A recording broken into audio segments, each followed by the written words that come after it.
Chicos, ¿qué tal? El otro día estuvimos dando Rubens y Rembrandt, haciendo una comparativa, es decir, una comparativa en realidad entre Flandes y Holanda. Es como nuestro último episodio, ¿no? Del tema de arte barroco universal. Y estuvimos viendo pues qué diferentes eran los ámbitos geográficos, qué diferentes también eran la vida, por tanto la personalidad de estos dos autores, y lo que no nos habíamos adentrado en ver las características estilísticas y la producción de cada uno, ¿vale? Entonces hoy qué vamos a hacer, ver un poco, comparar esos diferentes estilos de estos dos pintores, de Rubens y Rembrandt, y ver la producción artística, aunque ya os digo que la producción artística vamos a ir ligerito. Quiero decir, una vez que saben las características, pues es aplicar esas características en esas obras, aunque me paren algunas, ¿no? Y vosotros teníais que hacer ejercicio del blog, ejercicio 5, ¿no? Que te decía, en las columnas, en dos columnas, una para Rembrandt, otra para Rubens, introduce las características estilísticas que te expongo. Ayúdate observando la obra de cada autor. Bueno, voy a corregir este ejercicio, el 5, que corrigiendo ese ejercicio, bueno, estamos viendo, ¿no?, las características tan diferentes de uno y otro. ¿De acuerdo? Pues nada, voy a corregirlo. Vamos por aquí. A ver si lo podemos ver bien. Hoy está lloviendo, pero al final va a abrir un buen día, seguro. Bueno, vamos a ver si conseguimos... Ay, perdón. Si conseguimos verlo en condiciones. Difícil, pero bueno, siempre lo conseguimos al final. La batería baja. Ahora. Bueno. Vale, este es el ejercicio 5. Y entonces, claro, yo te propongo aquí, te expongo una de las obras más conocidas de Rubens, ¿vale? Que es El desembarco de María de Medici en Marsella. Es una obra que se encuentra en el Louvre, ¿de acuerdo? Una obra muy típica de Rubens, es un ciclo, y yo de ese ciclo he cogido este cuadro concretamente. Pero bueno, vamos a ver más obras de Rubens. ¿Para qué os pongo yo esta obra? Para que os fijéis un poquito en las características estilísticas, ¿de acuerdo? Y que miréis un poco la composición, que miréis un poquito cómo son las figuras, cuántas figuras, cómo es el color, la luz, porque bueno, Rubens es todo lo que os estoy diciendo. En cuanto a composición, como veis, pues es el típico ejemplo de artista barroco, porque sus composiciones, como veis, muy ampulosas, muy complicadas, mucha cantidad de figuras siempre, ¿de acuerdo? Es un magnífico narrador, con composiciones muy complicadas, a base de diagonales, de líneas diagonales, ¿de acuerdo? ¿Cómo son las figuras? Pues vamos a ver otras obras donde las figuras os vais a fijar que son muy atléticas, tipos masculinos muy atléticos y mujeres con carnes muy generosas, muy sonrosadas. Para la época eran muy sensuales, a lo mejor hoy día el canon de belleza no es el mismo, ¿vale? Los movimientos, pues son movimientos rápidos, ágiles, flotantes, parece que las figuras flotan. Y en cuanto al color, ya veis que son suaves, colores brillantes, muchísima luz. La sensación que te da es una sensación casi, la sensación que transmite al espectador, me refiero a una sensación de alegría de vivir, ¿no? Casi paradisiaca. Y si vosotros veis a Rembrandt, este es Rembrandt, os he puesto esta obra, que podría ser otra obra, no sé si la veis.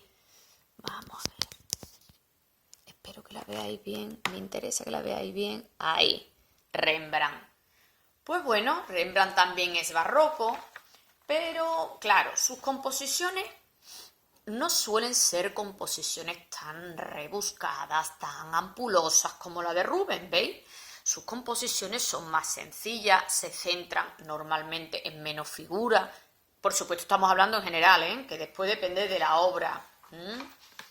Es verdad que conforme va cumpliendo edad, sus composiciones cada vez son más sencillas, ¿vale? Le interesa representar la figura, captar la personalidad, el alma, la expresividad de la figura. Los colores a veces más intensos, más vibrantes. La luz, pues no es la luz clara de Rubens, como veis. Partiendo de el claroscuro, el tenebrismo de Caravaggio, que él no fue a Italia, pero sabéis que aprendió de su maestro, pues él ese tenebrismo lo adapta a su personalidad. ¿Y cómo es su tenebrismo? Pues el contraste de sombras y luces no es tajante, no es radical, sino que, por así decirlo, ves este fondo y ves esta luz, es gradual, ¿eh? Y aporta a sus cuadros la sensación que da al espectador, lo que aporta es una sensación misteriosa, una luz como dorada que recorre todo el cuadro, es como una pintura más íntima que la de Rubens, ¿eh? La sensación que transmite al espectador uno y otro, pues es totalmente diferente. Que sí que con la pincelada, pues conforme va cumpliendo edad, la pincelada en algunos detalles es más sueltos, ¿eh? Una pincelada más suelta. Como veis, Rubens y Rembrandt, pues los dos barrocos, pero con estilos totalmente diferentes. En este ejercicio, a ver si lo vemos bien, ahí, os había puesto que tenéis que asociar, perdonadme, esta frase a uno o a otro, ¿vale? Dice uno, que es esta, composiciones complicadas, efectistas, con múltiples figuras y llenas de diagonales. Bueno, por supuesto, ese es Rubens. Dice, conoció los secretos del tenebrismo. Nuestro pintor aplicaría una transición suave de luces y sombras, nunca tajante, misteriosa, dorada, luz dorada. Claro, Rembrandt. 3. Sus figuras están llenas de vida, presentan un movimiento ágil y desbordante. Claro, Rubens, ¿eh? Vamos a ver.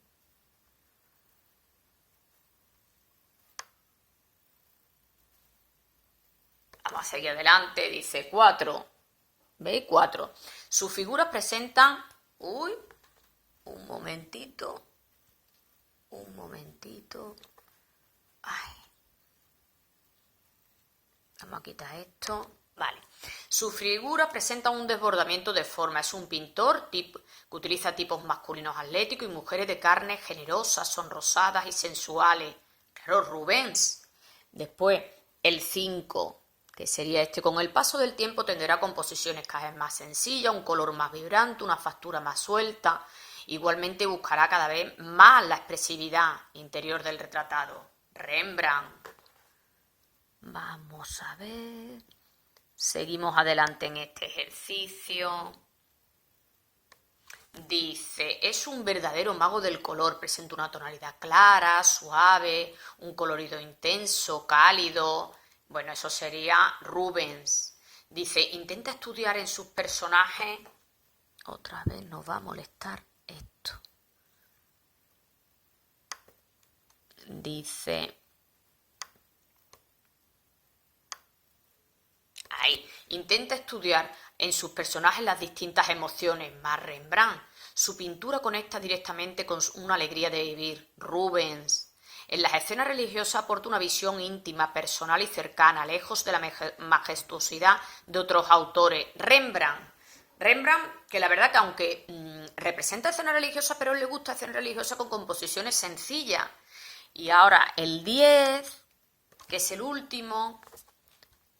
¿Vale? Dice, en sus años de estancia en Roma quedó influido por Miguel Ángel, de quien adquirió la ampulosidad de los cuerpos y la composición dramática, influencia de Venecia, y Tiziano en el color, el gusto por mitología y los desnudos, los Carracci en la teatralidad. Bueno, por supuesto Rubens, porque Rubens es el único que va a Roma y directamente estudia estos grandes genios.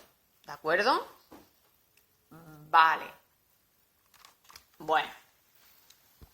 Con lo cual, este ejercicio estaría corregido y estaría corregido, creo yo, las enormes diferencias entre Rubens y Rembrandt a pesar de que sean barrocos.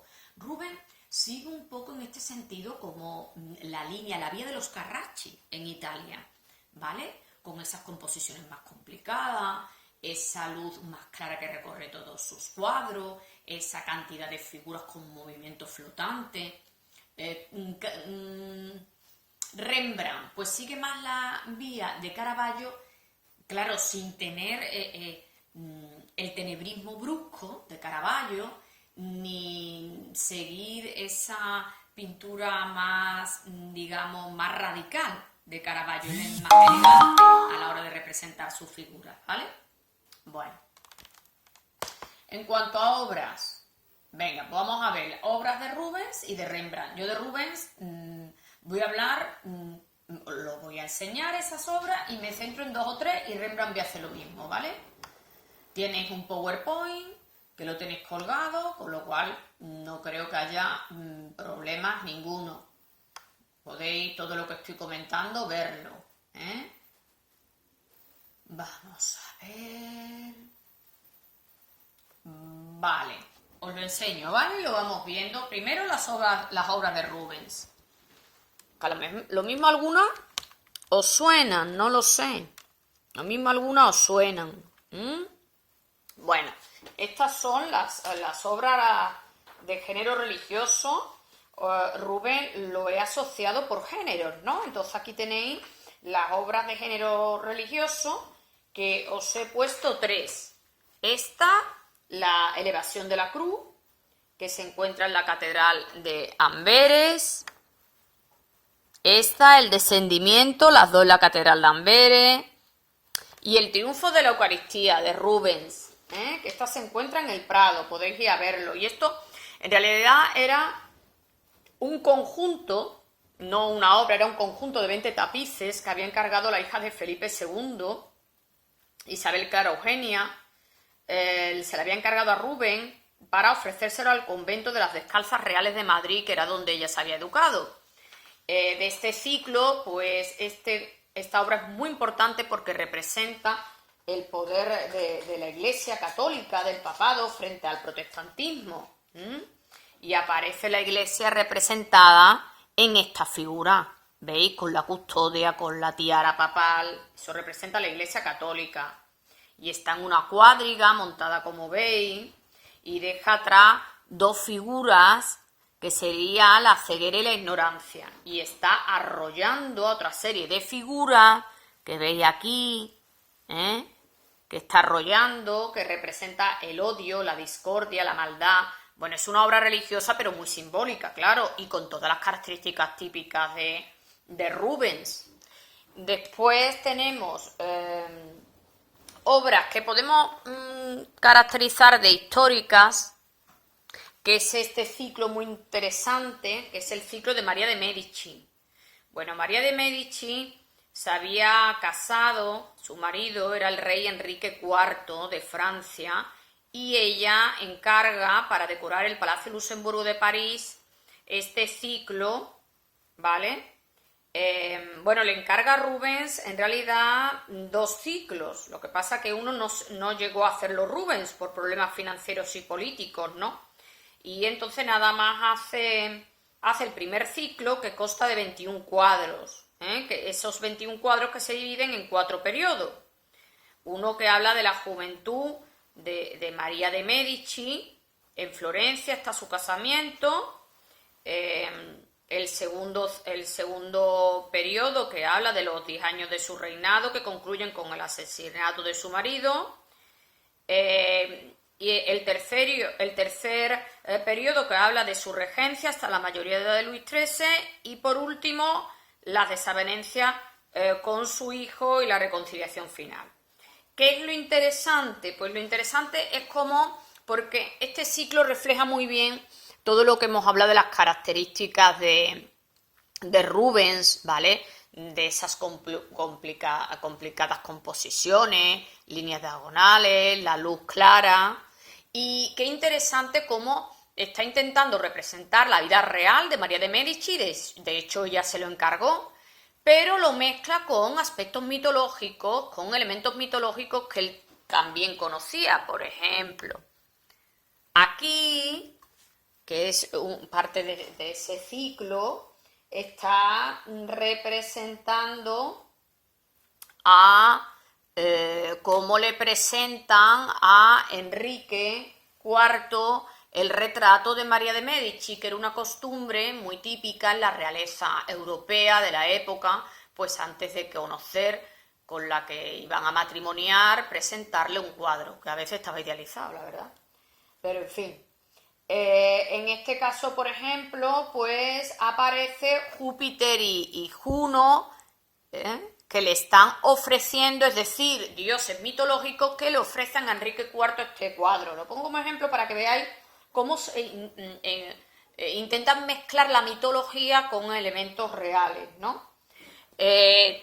Cuadros de ámbito mitológico. Tenéis el rapto de las hijas de Lucipo, el jardín del amor, y me voy a centrar aquí en este cuadro, Las Tres Gracias, que mira tú por dónde lo tenemos en el Museo del Prado, que es maravilloso y que representa muy bien el tipo femenino que representa siempre Rubens, que pinta siempre Rubens, que son mujeres de carnes generosas, son rosadas, ¿vale? Que, bueno, en aquel tiempo muy sensuales y correspondían al canon de belleza que existía en aquella época, ¿vale? Y que transmite esa sensación de vivir que os he estado indicando. Aquí de retratos, aquí tenéis el autorretrato con Saskia, retrato del duque de Lerma, retrato de Isabel Brand, su esposa, de María de Medici. Bueno, la verdad es que Rubens, esas son más o menos las obras.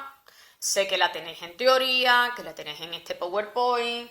Y en cuanto a Rembrandt, pues voy a dar una vuelta por su producción artística y me voy a centrar en algunos cuadros importantes. Por ejemplo, os he dicho que Rembrandt sí es conocido por algo, además de su obra religiosa, es por estas obras, retratos colectivos que representaban a gremios, que normalmente se le encargaban a Rembrandt para decorar las salas de estos gremios, de estas corporaciones. Y aquí tenéis una de las más famosas, que es la lección de anatomía del doctor Nicolas Tulp, hecho en 1632. Y es un cuadro donde rememora la clase magistral de este célebre médico, Nicolas Tulp, que está desprendiendo de manera realista con unas pinzas los músculos del brazo de ese cadáver, y mirar la mirada atenta de muchos de sus discípulos y otros que miran directamente al espectador. Reproduce un crudo realismo muy típico del barroco y la luz muy brillante. Después tenemos que quizá esto es un detalle y quizás esta lo conocéis, ¿verdad? La Ronda de Noche, que fue realizada en 1642 y se conserva en Ámsterdam, es una de las grandes joyas de la historia del arte, y que se llamó así. El Rijksmuseum se encuentra en Ámsterdam. La Ronda de Noche. La estáis viendo bien porque es una de las obras geniales y cumbres, digo, de la historia del arte. Se le llamó Ronda de Noche, mal llamada Ronda de Noche. Se pensó que la escena estaba representada en una atmósfera nocturna. Posteriormente, en 1946, cuando se hace la limpieza, se ve que simplemente era fruto de la suciedad que tenía el cuadro, ¿no? Esas cosas ocurren cuando se hacen restauraciones, uno se sorprende. Y pintará este cuadro para un gremio que eran los arcabuceros de la Guardia Cívica, para decorar la gran sala del cuartel de este gremio, que se dedicaban a vigilar la paz de la ciudad, ¿no?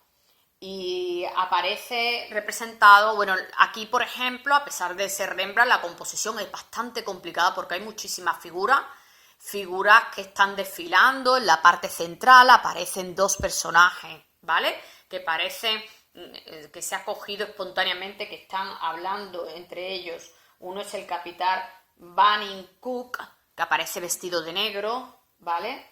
Y con esa banda roja sobre el pecho y al lado su lugarteniente. Están avanzando y aparece la compañía militar en el fondo con estandartes, con músicas de tambor que están en las puertas de la ciudad, están entrando en las puertas de la ciudad.